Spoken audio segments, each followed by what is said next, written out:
Hello friends, welcome to learn computer academy. Pre react যে সিরিজের আরও একটা ভিডিওতে সকলকে আবার স্বাগত জানাচ্ছি। গত ভিডিও পর্যন্ত আমরা ফেচের মাধ্যমে কি করে অন্য সার্ভার থেকে ডেটা নিয়ে আসতে হয় সেটা আমরা দেখে নিয়েছিলাম। এবং আমরা এই যে ৩ টে বা ৪ টে লাইন যেটা লিখেছিলাম তার মাধ্যমে আমরা যে ডেটাটা নিয়ে এসেছিলাম সেটা কিন্তু একটা অ্যারে হিসাবে আমরা পেয়েছিলাম এবং সেটাকে আমরা কনসোলে এভাবে দেখিয়েছিলাম, কনসোলে প্রিন্ট করিয়েছিলাম। কিন্তু এখন বিষয় হলো কনসোলে ডেটা আনলে তো হবে না। আমাদের ব্রাউজারে সেটা প্রিন্ট করিয়ে দেখাতে হবে, মানে ডিসপ্লে করাতে হবে। এখন বিষয় হলো যখন আমাদের কাছে ডেটা চলে এসছে, আমাদের কাছে যখন কনসোলে চলে এসছে, তখন আমরা কোনো না কোনোভাবে কিন্তু ব্রাউজারে দেখিয়ে নেব। এখন বিষয় হলো এই যে ডেটা যেগুলো আছে সেগুলো আমরা কিভাবে ডিসপ্লে করাবো? তো তার জন্য একটা কিন্তু আমাদের ইউআই এর প্রয়োজন হবে। তো ইউআই বলতে আমরা এতদিন যখন সিম্পল এইচটিএমএল, সিএসএস যখন লিখছিলাম, জাভাস্ক্রিপ্ট লিখছিলাম, বেসিক আ যে ফাংশনালিটি যেগুলো ইউজ করে আমরা একটা ওয়েবসাইট বিল্ড করছিলাম। তো এখন থেকে কিন্তু সেই বিষয়গুলো হবে না। কারণ রিঅ্যাক্টে ইন্টারেক্টিভ কাজ করা হয়। এখন বিষয়টা কি? মানে ডাইনামিক্যালি অনেক কিছু আমাদেরকে কিন্তু জেনারেট করতে হবে। তো তার মধ্যে একটা পার্ট হলো ডাইনামিক ভাবে ডেটা ফেচ করে এনে আমাদের কার্ড হিসাবে বা যেকোনো উপায়ে আমাদের ব্রাউজারে সেটাকে প্রেজেন্ট করতে হবে। এই কাজটা কিন্তু আমরা এতদিন কখনোই করিনি। আমরা যে ধরনের ওয়েবসাইট বানিয়ে এসেছি। তো এখন থেকে যেহেতু আমরা ওয়েব অ্যাপ্লিকেশন বানাবো, তখন কিন্তু আমাদের ডাইনামিক্যালি সমস্ত কার্ড বিল্ড করতে হবে। এখন বিষয়টা কি? আপনি যেহেতু বিগিনার, তো এর আগে যদি কখনো করে না থাকেন, তাহলে এই কাজটা আপনার কাছে ১ম একটু কমপ্লিকেটেড মনে হবে। যে আমরা একটা কার্ড বানাবো। ঠিক আছে? আ সিম্পল ধরে নিন একটা কার্ড আছে। সেই কার্ডের মধ্যে আমি এখানে Xpoly Draw টা ইউজ করছি।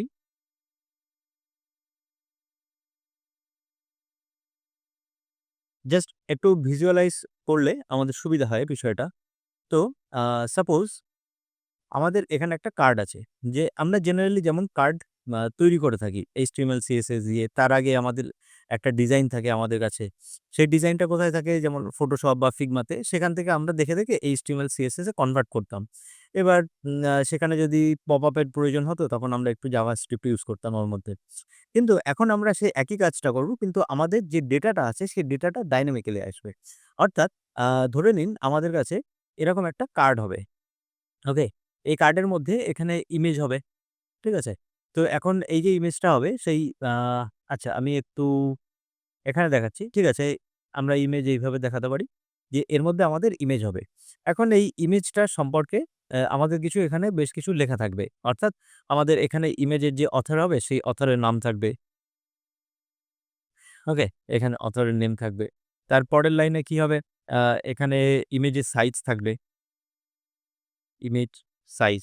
তো আমরা ইমেজ সাইজ এইভাবে লিখব যে 1000 পিক্সেল আ মাল্টিপ্লাই 1000 পিক্সেল, এরকম কিছু। এরকম কিছু আমরা এখানে করব। তো এই বিষয়টা আমাদেরকে তৈরি করতে হবে। ঠিক আছে? সেটা কি? যে ডেটাগুলো আসবে সেগুলো। এখন এই যে ডেটা যেগুলো আসবে সেই ডেটাগুলোর মধ্যে থেকে কিন্তু আমাদের খুঁজে বের করতে হবে যে অ্যাকচুয়ালি আমাদের কোনটা কাজের জিনিস। ওকে? কোনটা অ্যাকচুয়ালি ডাইনামিক জিনিস। আচ্ছা, এখানে আমরা একটা বাটনও দিতে পারি। তো আমি এখানে একটা বাটন ক্রিয়েট করে দিচ্ছি এইভাবে। এটা এরকম সলিড রাখছি আর এটার কালার গ্রিন করে দিচ্ছি। দেখো। ঠিক আছে? আশা করি বুঝতে পেরেছেন যে কি বলতে চাইছি। তো এখান থেকে ডাউনলোড করা যাবে সেই ইমেজটাকে। তো এরকম কিছু একটা তৈরি হবে। এরকম। ডাউনলোড করা যাবে। কালারটাকে আমি হোয়াইট করে দিলাম। ব্যাস। এরকম একটা কার্ড আছে। এখন এই যে কার্ডটা আছে, এই কার্ডটা কিন্তু একটাই কার্ড। আমাদের ডায়নামিক্যালি জেনারেট করে আমাদের কিন্তু একাধিক কার্ড এখানে তৈরি করতে হবে। তো আমরা সেটা কিভাবে করতে পারি? তো আমাদেরকে সবার ১ম এ কিন্তু খুঁজে বের করতে হবে যে এই যে কার্ডটা, এই কার্ডটার মধ্যে কোনগুলো ডেটা আর কোনগুলো ডেটা নয় অ্যাকচুয়ালি। তো সবার ১ম এ খেয়াল করে দেখুন যে এখানে এই যে নামটা আছে, এই নামটা কিন্তু একটা ডেটা। আচ্ছা কেন? কারণ এই জিনিসটা ডায়নামিক্যালি চেঞ্জ হবে। কারণ আমাদের কাছে যে ফটোগুলো এসছে সেই ফটোগুলো কিন্তু একাধিক ফটো আছে। প্রায় 30 ফটোস আছে। সেটা আমরা কিন্তু গতদিন দেখেছিলাম। আমি যদি এখানে দেখাই, দেখুন এখানে কিন্তু ৩০ টা ফটো আছে। এই ফটোগুলো কিন্তু প্রত্যেকের আলাদা কিন্তু অথর আছে। ঠিক আছে? প্রত্যেকের আলাদা ফটোগ্রাফার আছে, এটা ধরে চলতে পারেন। এদের প্রত্যেকের আলাদা উইথ আছে। ডাউনলোড করার URL আছে। ওকে? আর প্রত্যেকটা ফটোর মধ্যে কিন্তু একটা দেখুন যে URL আছে যেটা অ্যাকচুয়ালি আ ফটোর লিঙ্ক যেটা Unsplash এর। আর ফটোটা ডিসপ্লে করার জন্য এখানে Pixam এর কিন্তু একটা লিঙ্ক দেওয়া আছে। তো এর মধ্যে যে বিষয়গুলো রয়েছে যে রাইট সাইডে যেগুলো দেখতে পাচ্ছেন সেইগুলো কিন্তু অ্যাকচুয়ালি ডেটা। প্রত্যেকটা আইডি মানে প্রত্যেকটা ফটোর আবার একটা করে আইডিও আছে। এখন এর মধ্যে খুঁজে দেখুন যে আপনার ডেটা কোনগুলো। ওকে? এটা যদি একবার বুঝতে পারেন তাহলে আপনার সমস্ত কিছু ইজি মনে হবে। এই যে এটা উইডথ, এটা হাইট। আচ্ছা, এখন ডাউনলোড। এই ডাউনলোড বাটনটা তো আমরা সিম্পল একটা অ্যাঙ্কার ট্যাগেই বানাতে পারি। তার ভিতরে ওই যে টেক্সটটা এটা কি ডাইনামিক? একটু ভেবে বলুন। ডাউনলোড তো প্রত্যেকটা বাটনেই থাকবে। তার মানে এটা কিন্তু ডাইনামিক নয়। তাহলে ডাউনলোডের মধ্যে যে আমরা href টা লিখবো, এই ডাউনলোড যে বাটনটার মধ্যে একটা আমরা href লিখবো, সেই href টা কিন্তু ডাইনামিক। কেন? কারণ প্রত্যেকটার ক্ষেত্রে কিন্তু এই লিঙ্কটা কিন্তু আলাদাই হবে। তাই না? ডাউনলোড করার জন্য এই লিঙ্কটা কিন্তু প্রত্যেকটার ক্ষেত্রে কিন্তু আলাদা হবে। তো এই বিষয়টা ১ম একটু কনফিউশন হয়। আপনি যদি ইন্টারমিডিয়েট লেভেলে থাকেন বা এর আগে যদি আপনি এই ধরনের কাজ করে থাকেন, এটা আপনার কাছে খুবই ইজি বিষয়। এটা নতুন কিছু নয়। কিন্তু আমি ধরে চলছি যে এর আগে আপনি কখনোই করেননি এরকম টাইপের জিনিস। আ এইভাবে ডায়নামিক্যালি ডেটা ফেচ করে এনে তারপর সেটাকে ডিসপ্লে করানো। এই বিষয়টা আপনার আ আমি ধরে নিচ্ছি যে জানা নেই। তো সবার ১ম এ আমাদের কি খুঁজে বের করতে হয় যে আমাদের ডেটাটা কোনটা? তো এখানে দেখুন যেহেতু একটা অবজেক্ট আছে, তো এই অবজেক্টের লেফট সাইডে এটা কিন্তু কি আর এই সাইডে কিন্তু একটা ভ্যালু আছে। প্রত্যেকটা কিন্তু তাই একই রকম জিনিস কিন্তু আছে প্রত্যেকটার মধ্যে। প্রত্যেকটাকে যদি ওপেন করেন তাহলে দেখবেন সেম জিনিস আছে। তো আমি একটু জুম করে দেখাচ্ছি। ওকে? তো এর মধ্যে থেকে আমাদের কিন্তু এই ডেটাটার প্রয়োজন হবে। ওকে? আমরা যদি কিটাকে ধরতে পারি তাহলে অটোমেটিক ডেটা চলে আসবে। আর এর মধ্যে যতগুলো অ্যারে আছে প্রত্যেকটা অ্যারে কিন্তু এরকম আমাকে একটা কার্ড ডিজাইন করে দেবে। এখন ডিজাইন করে দেবে বলতে কি? আমার কাছে তো শুধু ডেটা আছে। ডিজাইনটা কিন্তু আমাদেরকেই করতে হবে CSS ইউজ করে। তো ডেটা ভাবেই এসছে। ডেটা কিন্তু আপনাকে কার্ড বানিয়ে দেবে না। কার্ড আপনাকেই বানাতে হবে CSS ইউজ করে। HTML দিয়ে স্ট্রাকচার সাজাতে হবে, CSS দিয়ে আপনাকে স্টাইলটাকে বানাতে হবে যে একটা লাইনে ৪ টে কার্ড হবে, না ১০ টা কার্ড হবে, না ৩ টে কার্ড হবে। সেটা কিন্তু CSS ই করবে। এখানে জাভাস্ক্রিপ্ট এ তেমন কিছু কাজ নেই। জাভাস্ক্রিপ্ট শুধু ডেটাটা এনে দেবে আপনাকে। তারপরে আপনি সেই ডেটাটা দিয়ে কিভাবে সাজাবেন সেটা কিন্তু আপনার ব্যাপার। তো এই কনসেপ্টটা যদি ক্লিয়ার হয়ে থাকে তাহলে আমরা কিন্তু আগে যেতে পারি এখন, তাই না? তো আমাদের মেইন উদ্দেশ্য হবে আমরা ধরে চললাম যে আমাদের কাছে এরকমই একটা কার্ড আছে। ঠিক আছে? এরকম ডেটা আছে আমাদের একটাই কার্ড বানাতে হবে। ওকে? তো সেটা ধরে চলছি। সেই একটা কার্ড যদি আমরা কপি পেস্ট করতে পারি তাহলেই তো আমাদের হয়ে যাচ্ছে। এতদিন আমরা HTML এ তাই করে এসেছি। কিন্তু আমরা যদি এখন লুপ চালিয়ে দিই তাহলে অটোমেটিক কার্ড জেনারেট হতে থাকবে। তো চলুন দেখি কিভাবে অটোমেটিক কার্ড জেনারেট করা যায়। তো সবার ১ম এ দেখুন এই যে এখানে যে ডেটাটা আসছে, সেই ডেটাটা নিয়েই কিন্তু আমাদের কাজ করতে হবে। তাই না? তো সেইজন্য আমি এখানে আর কনসোল করছি না। এখানে কনসোলটা কেটে দিচ্ছি। এখন এর ভিতরে আমাকে কিন্তু সেকেন্ড ব্র্যাকেট ইউজ করতে হবে যেহেতু আমি একাধিক লাইন এখানে কিন্তু লিখতে চলেছি। ওকে? আর বাকি যা আছে সব অ্যাজ ইট ইজ থাকবে। সেটা নিয়ে কোনো সমস্যা নেই। আমাদের এই ডেটাটা এখানেই বানাতে হবে। তো এখন আমরা দেখে নেই যে HTML এ আমাদের কি আছে? আমাদের HTML এর কাছে কিন্তু একটা জাস্ট রুট আছে। ওকে? তো এখন এই রুটের ভিতরে চলুন আমরা একটা UL নিয়ে নিচ্ছি। UL এর মধ্যে নাম দিয়ে দিচ্ছি কার্ডস। তো আ অ্যাকচুয়ালি এটা স্টাইল করার জন্য প্রয়োজন হবে আমাদের। কিন্তু এটা জাভাস্ক্রিপ্ট এর আ এই ডেটার সঙ্গে তেমন কোনো সম্পর্ক নেই। তো আমাদের স্টাইল করার জন্য কার্ডস নামটা রেখেছি। এর মধ্যে আমরা এলআই বানিয়ে দেবে অনেকগুলো। ওকে? তো এখন এই কার্ডস গুলোর স্ট্রাকচারটা কেমন হবে সেটাও আমরা একটু সাজিয়ে নিই ১ম এ। তাহলে আমাদের কাজ করতে সুবিধা হবে। এর মধ্যে অনেকগুলো এলআই হবে। এলআই গুলোর নাম থাকবে আ কার্ড আইটেম। এখন এই কার্ড আইটেমের মধ্যে আমাদের একটা ফিগার থাকবে। ওকে? তার ভিতরে ইমেজ থাকবে।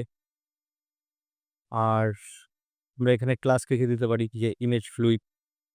কারণ ভবিষ্যতে আমরা স্টাইল করব এটাকে। স্টাইল আপনারা নিজেদের মতন করতে পারবেন। কোনো অসুবিধা নেই। H2 এর মধ্যে থাকবে এরকম অথর। ঠিক আছে? আমি এখন অথর লিখছি পরে এটা আমাদের চেঞ্জ করে দেবে। এরকম অথর থাকবে। আর এই p ট্যাগ এর মধ্যে আমরা এর সাইজটা যেটা আছে সেটা লিখে দেব। এটা ডাইনামিক্যালি পরে চেঞ্জ হবে কিন্তু। ওকে? আমি এখন জাস্ট হার্ড কোড করে রাখছি। এর মধ্যে ডাউনলোড টেক্সটটা লিখে রাখলাম। স্টাইল করার জন্য এখানে বাটন লিখে রাখলাম। ব্যাস এরকম স্ট্রাকচার তৈরি হবে। কিন্তু এটা আমরা এখানে লিখব না। এটা আমরা জাভাস্ক্রিপ্টে লিখব। ডাইনামিক্যালি জেনারেট করব। তো আমাদের এই HTML টার প্রয়োজন হবে। ওকে? তো এটাকে আমি জাস্ট কাট করে রাখছি এখন। এটা আমাদের পরে প্রয়োজন হবে। আমি এটাকে এখন কমেন্ট করে এর মধ্যে রাখলাম। এটা হলো আমাদের HTML এর স্ট্রাকচার। আচ্ছা, এবার আমাদের এখানে গিয়ে সবার ১ম এ করতে হবে এই UL-টাকে কিন্তু ক্যাচ করতে হবে, তাই না? তো এই কার্ডসটাকে ধরে নিতে হবে। তো আমি এখানে কার্ডসটাকে নিয়ে নিচ্ছি। কনস আ cards document dot query selector cards. তো এটার মধ্যে কি আছে?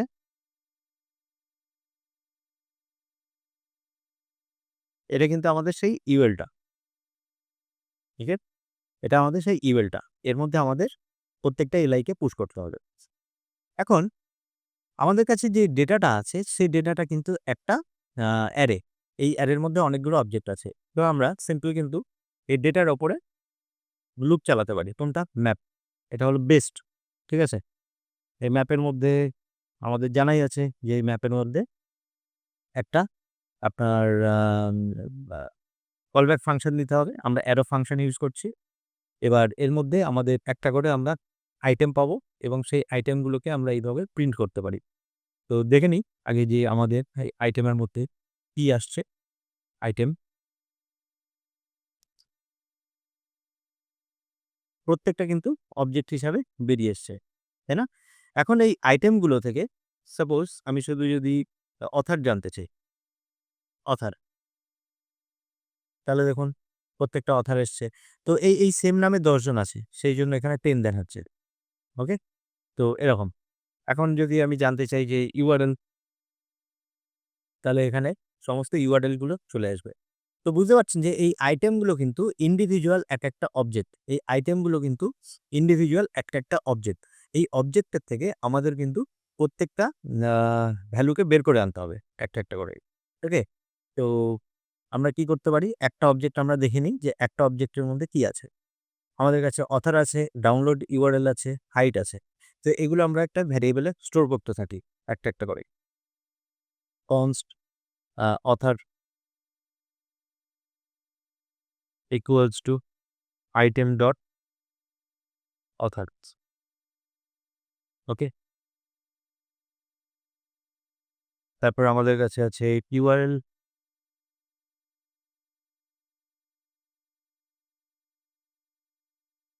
URL, তারপরে আছে ডাউনলোড URL,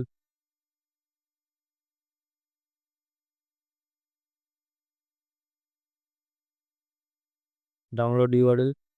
নেক্সট আছে হাইট, এখানেও লিখলাম। উইডথ, এখানেও করে দিলাম উইডথ। ওকে? তো আমরা যদি আরেকবার একটু চেক করে নিই যে সবকিছু ঠিকঠাক আছে কিনা। অথর, ডাউনলোড, হাইট, URL, হ্যাঁ, ঠিক আছে। আরেকটা জিনিস আছে আইডি। আইডিটাকেও আমরা নিয়ে নিই। এটাকে আইডি বানিয়ে দিই ১ম টাকে আইডি। তো প্রত্যেকটা কিন্তু আমাদের কাছে চলে এসছে। ব্যাস সিম্পল। আমাদের তো আ সমস্ত ডেটা আমাদের হাতের কাছেই চলে এসছে। আমাদের শুধু এখন প্রিন্ট করে দেখাতে হবে। তো কিভাবে প্রিন্ট করতে পারি? এই যে কার্ডস নামে যে UL-টা ছিল, কার্ডস এর কার্ডস এর মধ্যে যদি আমরা inner HTML লিখি, ওকে? inner HTML equals to backtick দিয়ে আমরা এই যে কিছুক্ষণ আগে যে এলআই-টা বানিয়েছিলাম না? সেই এলআই-টাকে এখান থেকে আমরা যদি কাট করে নিই আর এটাকে এর মধ্যে গিয়ে পেস্ট করে দিই। ওকে। তাহলে দেখুন এখানে একটা আমাদের কার্ড এসছে। তো কার্ডের স্টাইল করতে হবে। সেই স্টাইলটা আমরা পরে দেখছি। কিন্তু এখানে দেখতে পাচ্ছি যে এখানে কিন্তু আমাদের কাছে আ এই একটাই আমরা দেখতে পাচ্ছি যে একটাই কার্ড এসছে। তাহলে লুপ চালিয়ে আমার লাভটা কি হলো? একটাই যখন এসছে। বাকিগুলো কোথায় গেল তাহলে? বেসিক্যালি এই জায়গাটায় আপনাকে লক্ষ্য করতে হবে যে আপনি কার্ডের মধ্যে যখন ইনার HTML লিখে একটা টেক্সট লিখেছেন, তো সেই টেক্সটটা কি হয়েছে? সেই টেক্সটটা কিন্তু আপনার প্রিন্ট হয়েছে একটার পর একটা, একটার পর একটা। প্রিন্ট হতে তো লাস্ট যে কার্ডটা আছে সেই কার্ডটাই কিন্তু এখানে শো করছে। তো আমি এক্সাম্পল দেখাতে পারি। এই যে অথর যেটা আছে সেই অথরটাকে চেঞ্জ করে আমরা যদি এখানে লিখি যে অথর, কারণ আমরা একটা ভ্যারিয়েবল বানিয়ে নিয়েছি। এই যে অথর এটাকে ইউজ করলাম। এখানে গো ওয়াইল্ড, গো ওয়াইল্ড এই নামটা এসছে। তো এই নামটা কোথা থেকে এলো? আমি এখানে আরেকবার আপনাদেরকে দেখাতে চাইবো console.log cards, সরি কার্ডস নয়, আমাদের কাছে আছে আইটেম। এই যে আইটেমটা, এই আইটেমটা খেয়াল করে দেখুন যে শেষ যে আছে না? তো তার নাম ছিল কিন্তু গো ওয়াইল্ড। তো সেটা দেখাচ্ছে। তো এই যে আগে যেগুলো ছিল তারা কোথায় গেল? তাই না? প্রশ্নটা হলো সেই নামগুলো কোথায় গেল? বা সেই আইটেমগুলো কোথায় গেল? কারণ আমরা যেহেতু এখানে ইনার HTML লিখেছি, তো প্রত্যেকটা কিন্তু একটার পর একটা এখানে এড হতে তো ওভাররাইট হয়ে গিয়ে শুধুমাত্র শেষেরটাই রয়ে গেছে। তো তার জন্য কি করতে হবে? আমাদের এখানে কিন্তু একটা সিম্পল প্লাস সিম্বল দিয়ে কনক্যাট করলেই কিন্তু আমাদের কাজ মিটে যাবে। এবার দেখুন আমাদের কাছে কিন্তু সমস্ত ডেটা চলে এসছে। তো ১ম দিকে দেখে মনে হচ্ছে হয়তো সেম জিনিস এসছে। বেসিক্যালি সেম নয়। প্রত্যেকটা যত আমাদের অ্যারে ছিল, সেই প্রত্যেকটা অ্যারে কিন্তু এখানে সুন্দরভাবে এলআই এর মতো চলে এসছে। আমি একটু এলিমেন্টস এর মধ্যে গিয়ে দেখাচ্ছি। এখন এলিমেন্টস এর মধ্যে আমি বডিটা ওপেন করে খেয়াল করে দেখুন, এর মধ্যে প্রত্যেকটা কার্ড কিন্তু এখানে চলে এসছে। ওকে? এবার আমরা খুব সহজেই এখানে ইমেজগুলোকে কিন্তু বসিয়ে নিতে পারি। সিম্পল, আমরা এখানে লিখে দিচ্ছি ইউআরএল। আ বেসিক্যালি ইউআরএল এ হবে না, আমাদেরকে বসাতে হবে ডাউনলোড ইউআরএল। এই ডাউনলোড ইউআরএল এর মধ্যে ইমেজের লিঙ্কটা ছিল। আ আর প্রত্যেকটা ইমেজ অনেক বড় সাইজের। ওকে? সেজন্য আমাদের একটু উইডথ দেওয়ার প্রয়োজন হবে এখানে। আমি সিম্পল 100 পিক্সেল রাখছি, যাতে ইমেজগুলো ছোট সাইজের আসে। আপনারা দেখেই বুঝতে পারবেন। এই যে ছোট সাইজের ইমেজ চলে এসছে। আর এখানে সাইজ যেটা আছে সেটাও আমরা এইভাবে লিখতে পারি যে এর উইডথ কত আছে। উইথ এত পিক্সেল মাল্টিপ্লাই সিম্বল দিয়ে ডলার হাইট এত পিক্সেল। আর href এর মধ্যে আমাদের কিন্তু সেই ডাউনলোডের ইউআরএলটাকে বসাতে হবে। ইউআরএল আপনি এবার আপনার নিজের মতো করে কিন্তু আ মডিফাই এটাকেও করতেই পারেন। কারণ এখানে আপনার এখন পুরো স্বাধীনতা আছে। আপনি HTML লিখুন আপনার মতো করে। খেয়াল করছেন? যে প্রত্যেকটা কার্ড কিন্তু এখানে আমার সুন্দরভাবে প্লেস হয়ে গেছে। আর এখানে যেহেতু এলআই আছে, এই এলআই এর প্রত্যেকটা এলআই এর আমরা একটা করে আলাদা নাম দিতে পারি। ভবিষ্যতে আমাদের এরকম নাম দেওয়ার প্রয়োজন পড়বে। আমরা যখন React এ কাজ করব, প্রত্যেকটা আইটেমে একটা করে আমাদের কাছে আইডি আছে। তো আইডি দিয়ে দিলাম প্রত্যেকটা। এবার খেয়াল করে দেখুন, প্রত্যেকটার মধ্যে কিন্তু এই আইডি গুলো চলে এসছে। কারণ আমরা দেখেছি এই কনসোলে কিন্তু দেখেছিলাম যে প্রত্যেকের মধ্যে কিন্তু এই অবজেক্টের মধ্যে একটা করে কিন্তু আইডি আছে। সেই আইডি গুলোই কিন্তু আমরা এখানে পাস করে দিয়েছি। তাই না? আচ্ছা, এই অবধি এসছে। এবার বাকি কাজ কিন্তু আমাদের সিএসএস এর। আমাদের কাছে যখন ব্রাউজারে একবার ডেটা চলে এসছে, আমরা এখন সিএসএস দিয়ে এটাকে কিন্তু সুন্দরভাবে সাজিয়ে ফেলতে পারি। এটা কোনো বড় বিষয় না। ওকে?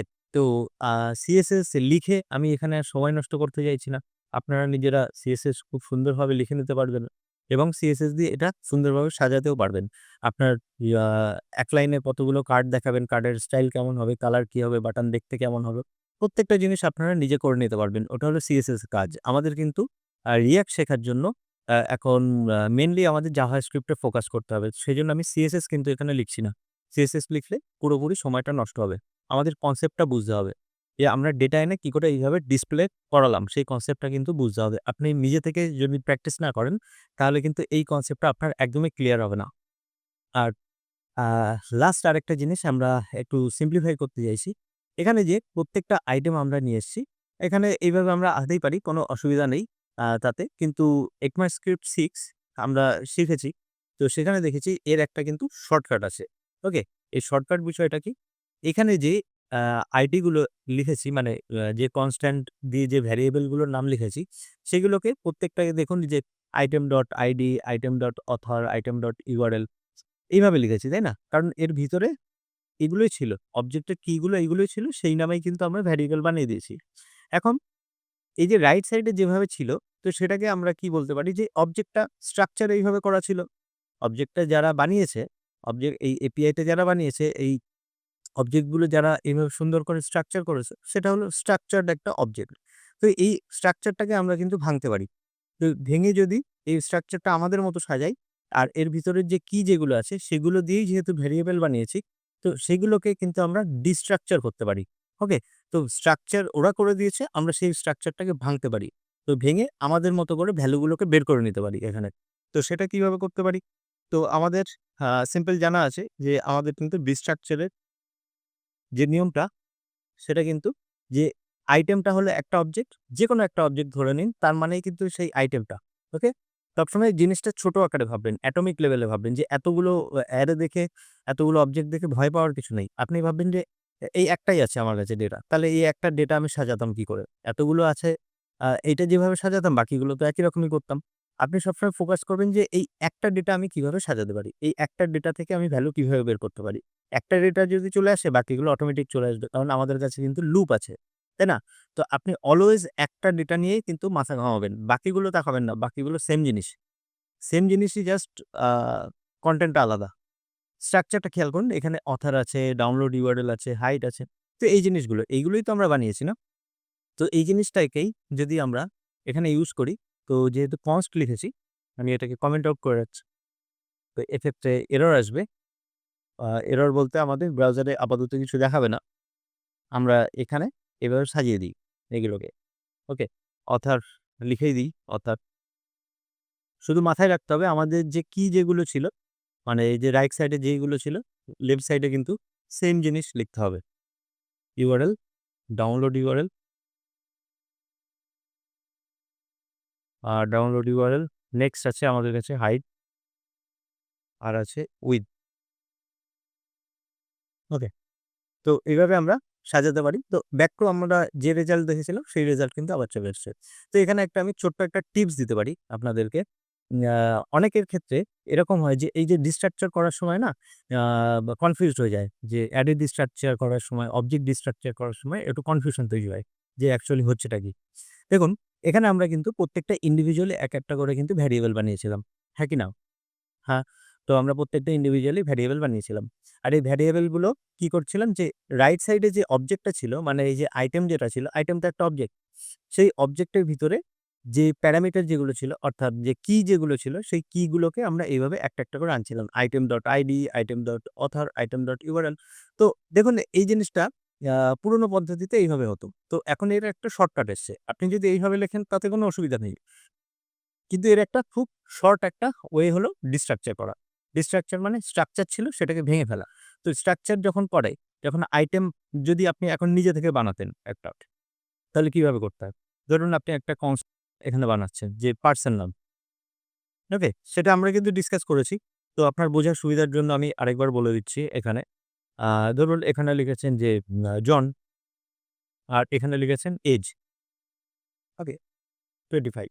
এখন এটা হলো আপনি বাঁদিকে ভ্যারিয়েবল নিয়েছেন আর ডানদিকে কিন্তু এটাকে স্ট্রাকচার করেছেন, গঠন করেছেন। এবার আপনি এটাকে ভাঙবেন। মানে এই ভ্যালুগুলোকে বের করবেন। সেজন্য আপনার ভাঙার প্রয়োজন হলো। ডিস্ট্রাকচার কেন করছে? ভ্যালুগুলোকে বের করে আনা। তাহলে আমরা সিম্পল লিখতে পারি যে এরকম পারসন, তাই তো করেছি অতদিন। পারসন ডট নেম এটা করেছি। আর এটাকে আমরা কি করলাম যে একটা নেম নামে একটা ভ্যারিয়েবলের মধ্যে রেখে দিলাম। আবার একই রকমভাবে পারসন এজ যেটা আছে সেটাকে এইভাবে রেখে দিলাম। পারি, এভাবে রাখতে পারি। কোনো অসুবিধা নেই। তো এরকম যদি আমাদের একাধিক কি যদি থাকে, তাহলে সেক্ষেত্রে কি সমস্যা হয় যে প্রত্যেকটাকে এরকম ভ্যারিয়েবলের মধ্যে রাখতে হয়। তো এটারই একটা শর্টকাট আছে যে আপনি তো ভ্যারিয়েবল বানাচ্ছেনই বাঁদিকে। তো ইন্ডিভিজুয়ালি প্রত্যেকটা না করে আপনি যখন রাইট সাইডে এটাকে স্ট্রাকচার করেছেন, এটার অপোজিট জিনিসটা করুন। অপোজিট মানে আগে লিখেছেন পারসন বাঁদিকে আর সেকেন্ড ব্র্যাকেটটা ডান দিকে দিয়েছে। এটা টিপস দিচ্ছি। ওকে? এবার ঠিক অপোজিট জিনিসটা লিখে দিলেন। এবার লিখে দিই রাইট সাইডে অবজেক্টের নাম আর লেফট সাইডে সেই ব্র্যাকেটটা। দেখছেন যে এইটার স্ট্রাকচারের ঠিক অপোজিট জিনিসটা করছি। আর এর ভিতরে যে কি যেগুলো লিখেছেন অ্যাজ ইট ইজ সেই কি গুলোই লিখতে হবে। অন্য কিছু লিখলে কিন্তু আপনার কাজ করবে না। ওকে? এখন যে সিকোয়েন্স যেগুলো আছে, তো সেই সিকোয়েন্স গুলো আপনার আগে পিছে হতে পারে। মানে নেম আগে, এজ পরে এরকম হতে পারে। তাতে কোনো অসুবিধা নেই। কিন্তু নাম সেম থাকতে হবে। মানে কি গুলো সেম থাকতে হবে। আর এখানে এই যে রেড মার্ক কেন আসছে? কারণ আমি কনস্ট নেম লিখেছি, কনস্ট এজ লিখেছি। আবার এখানেও কিন্তু একই জিনিস লিখেছি। তো বেসিক্যালি এই দুটো কিন্তু ভেরিয়েবল। এই যে নেম আর এজ আর এই নেম এর এজ সেম জিনিস কিন্তু। তো আমার এই ২ লাইনের বদলে আমার কিন্তু এখানে এই ১ লাইনে কাজ মিটে গেল। তাই না? এখন আমি নেমটাকে ইকো করে দিতে পারি বা নেমটাকে কনসোল লক করতে পারি। তো যেকোনো জায়গায় আমি এটাকে বসিয়ে দিতে পারি। আপনি যদি দেখতে চান তাহলে এই নেমটাকে এখানে প্রিন্ট করতে পারেন। ধরুন এই অথরের পাশে এখানে আমি প্রিন্ট করিয়ে দিচ্ছি। তাহলে খেয়াল করে দেখুন যে এটা যখন প্রিন্ট হবে প্রত্যেকটার ক্ষেত্রে দেখুন এই যে জন, জন প্রত্যেকটার সঙ্গে কিন্তু চলে এসছে। তাই না? তো বিষয়টা হলো এটাই যে অ্যারে ডিস্ট্রাকচার আর অবজেক্ট ডিস্ট্রাকচার এগুলো কোনো মানে খুব বেশি কমপ্লিকেটেড কিছু নয়। আ তো টার্মগুলো একটু ভয়ংকর শুনতে মনে হয়। তো আশা করি আমি যেভাবে এক্সপ্লেইন করলাম আপনারা যদি একটু নিজে থেকেও স্টাডি করেন আর একটু বোঝার চেষ্টা করেন তাহলে ওয়ার্ডগুলোর মধ্যেই লুকিয়ে আছে। যে আগেরবার স্ট্রাকচার পড়ছিলেন অবজেক্ট, এবার স্ট্রাকচারটাকে ভাঙলেন, ডিস্ট্রাকচার করলেন। ওকে? আর অবজেক্ট বানানোর সময় লিখেছেন বাঁদিকে ভেরিয়েবল, ডান দিকে সেকেন্ড ব্র্যাকেট দিয়ে কি ভ্যালু, আর যখন আপনি ডিস্ট্রাকচার করবেন ঠিক অপোজিট কাজটা করব। ব্যাস তাহলেই হয়ে গেল। তো আশা করি এইটুখানি বুঝতে পেরেছেন। আ আর আপনারা এটাকে স্টাইল করে নেবেন নিজেদের মতো করে। আর যদি কোনো কনফিউশন থাকে আমাদের কমেন্ট সেকশনে জানাবেন। আমরা কিন্তু এর উপরে আরো ইন-ডেপথ অনেক এনালাইসিস করব। আরো অনেক কমপ্লেক্স এপিআই নিয়ে আসবো। সেখান থেকে আমরা বিভিন্ন প্রজেক্টও বানাবো যাতে করে আমাদের পুরো কনসেপ্টটা ক্লিয়ার হয়ে যায়। ওকে? তো আজকের ভিডিও এতটুকু রাখছি। আমাদের পরবর্তী ভিডিওতে আবার দেখা হচ্ছে খুব শিগগিরই। ওকে, টাটা।